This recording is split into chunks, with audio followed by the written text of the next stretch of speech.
Assalamualaikum Ustaz. Apa hukumnya mengucapkan selamat ulang tahun, baik dari bahasa Indonesia ataupun bahasa Arab?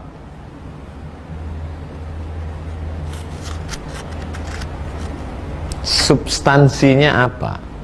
Substansi. Kalau kita lihat, kalau orang-orang yang biasa, dia bilang HBD, ya kan? Nah, tuh. Ini yang agak-agak milenial lah.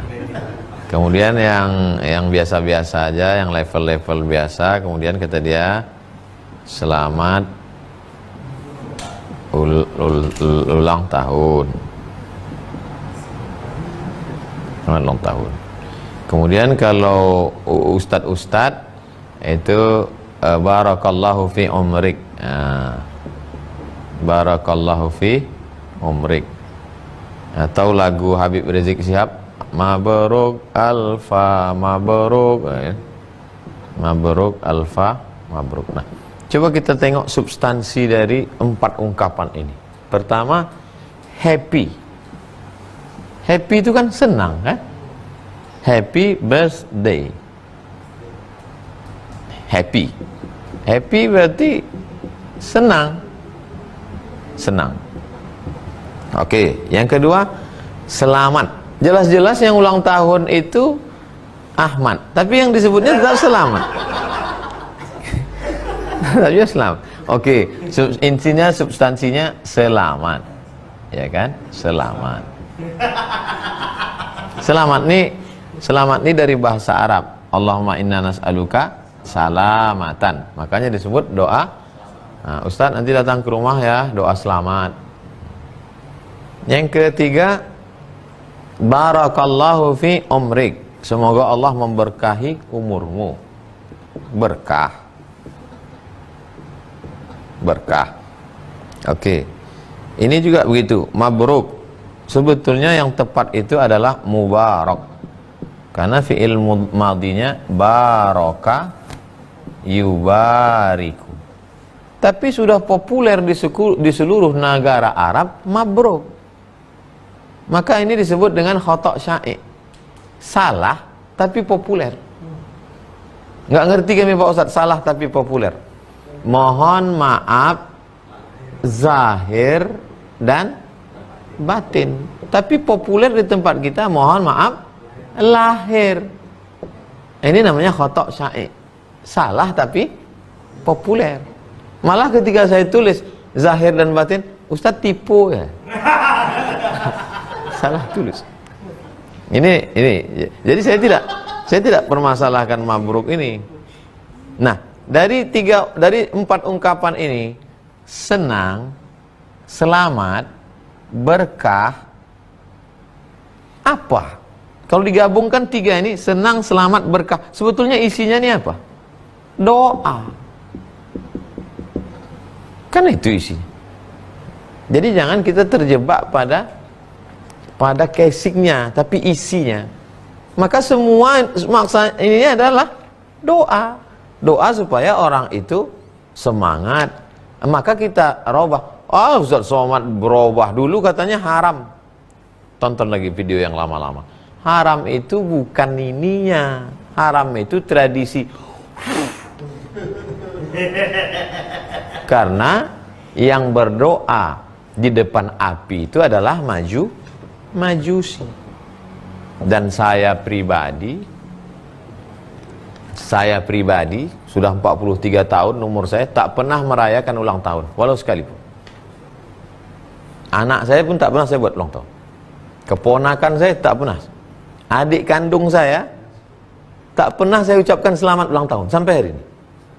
Bisa datang tanya dia, pernah Ustaz Somad menyebutkan selamat ulang tahun? Enggak. Itu. Jadi jangan iyalah dia terikut-ikut. Saya menjawab, saya tak pernah ulang tahun, anak saya tak pernah ulang tahun, ponakan saya tak pernah ulang tahun, emak ayah saya tak pernah ulang tahun, dan saya tak pernah mengucapkan ulang tahun kepada keluarga saya. Itu. Tapi saya tak menyalahkan orang. Jangan, bukan berarti saya tak pernah salahkan orang, karena isinya adalah doa. Yang saya salahkan itu adalah mengikut tradisi musyrik, berdoa depan api. Itu saja. Itu pun orang marah juga ke saya. La ilaha illallah Muhammad Rasulullah. Dah jelas. 2, lilin. Baru sebut lilin, dah sekarang lilin bertanya. Oh, bukan lilin. Lilia Pramutya. Ustadz, apakah sama beribadah karena mencari perhatian Allah dengan beribadah karena Allah? Beribadah karena perhatian Allah. Cemana usollinya? Usolli fardhul maghribi salasa raka'atin karena perhatian Allah Ta'ala gitu. Jadi sebetulnya Ibu Lili itu hanya bahasanya aja. Saya kemari karena Ustadz Somad. Saya kemari karena ingin mencari perhatian Ustadz. Itu sebetulnya bahasa aja. Jadi orang yang ingin mencari perhatian Allah dengan beribadah karena Allah itu artinya substansi maknanya sama.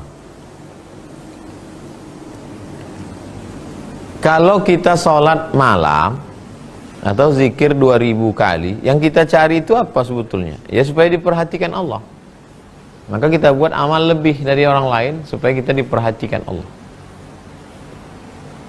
dibanggakan Allah. Itu sebetulnya bahasa saja, Ibu. 3, Pak Wawan Darmawan. Ustadz, ada sepasang suami istri sudah meninggal. Allahumma fir lahum warhamhum wa'afihim wa'afihim. Tidak punya anak. Hanya ada satu anak angkat. Apakah rumah dan semua hartanya untuk si anak angkat?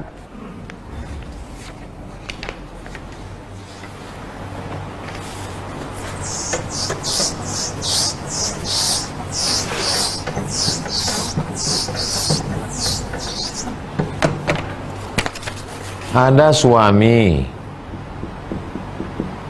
menikah dengan istri. Suami ini punya ayah. Suami juga punya ibu. Suami punya saudara dan saudari. Istri juga punya ayah. Istri juga punya ibu.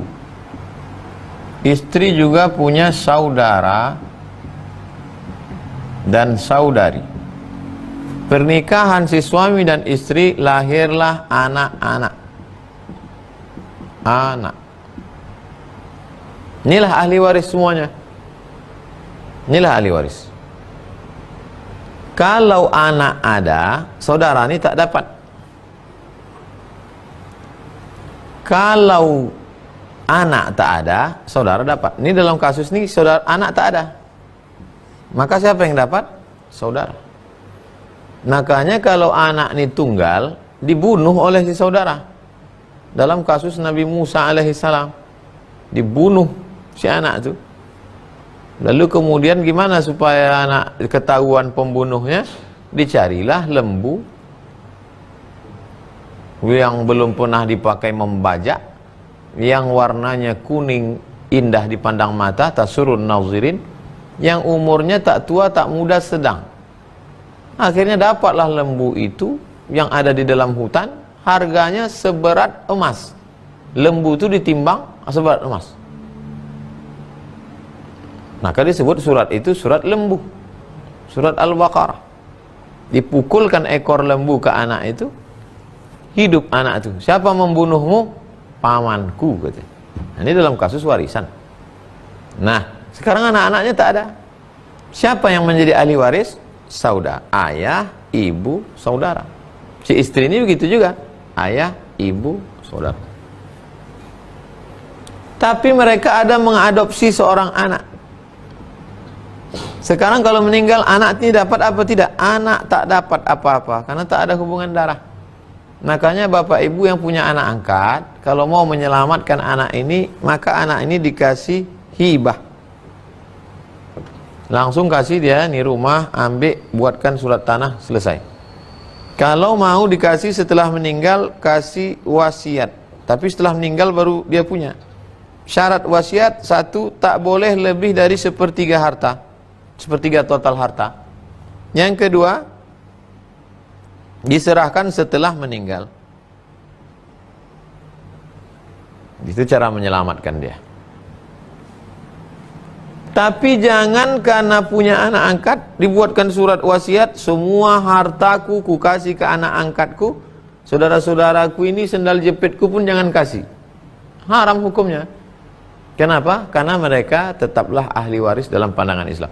Bahwa mereka dulu tidak mau menyambung silaturahim, hubungan tak baik, itu dosa mereka. Tapi dalam Islam mengatur mereka tetap dapat hak. Anak angkat diselamatkan dengan hibah atau wasiat. Begitu Pak Wawan. Terakhir, tak ada namanya. Karena menyebutkan namanya la ya'ni. Tak penting. Saya pernah diajak nanam modal dengan cara bagi hasil. Hampir 9 bulan dia selalu mengirim bagi hasil. Setelah itu seluruh hartanya disita karena dia pinjam uang juga ke orang lain. Karena uang yang modal belum kembali, apakah berarti dia berhutang ke saya?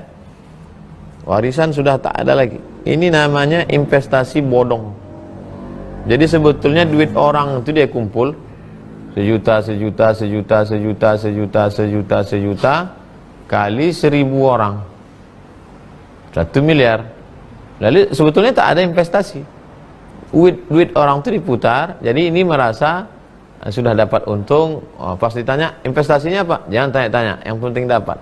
Duit orang tua aja diputar, salah putar. Jadi rata-rata investasi bodong. Saya pernah diajak menanam modal dengan cara bagi hasil.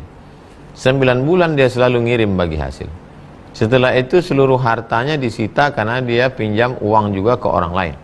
Karena uang yang modal belum kembali. Apakah berarti dia berhutang ke saya? Warisan sudah tak ada lagi. Dia punya hutang ke bapak sejumlah modal, karena selama ini kata dia yang bapak terima itu adalah hasil. Maka kalau pinjamannya 10 juta, maka dia wajib membayar 10 juta. Dari mana pembayaran uang 10 juta itu? Dari tirkah, harta warisan. Sekarang warisannya sudah tak ada lagi. Maka bapak tak bisa menuntut apa-apa. Secara hukum Islam bapak tak bisa menuntut ke siapapun karena harta warisnya tak ada. Anak tidak wajib membayarkan hutang bapaknya dari duitnya sendiri. Tapi anak ahli waris wajib membayarkan hutang dari harta warisan. Min ba'di wasiyatin, keluarkan harta warisan itu dua. Pertama, keluarkan wasiat. Audain, hutang, keluarkan hutang, baru tirkah bisa dibagi. Sekarang tak ada, maka bapak tak bisa menuntut kemanapun menurut hukum Islam. Tanya jugalah pengacara, kalau menurut mereka hukum konvensional bisa menuntut anaknya, saya tak ikut lagi, karena saya menjelaskan menurut hukum Islam. Banyak-banyak bersabar, istighfar, minum jus timun. Itulah kaji kita malam ini.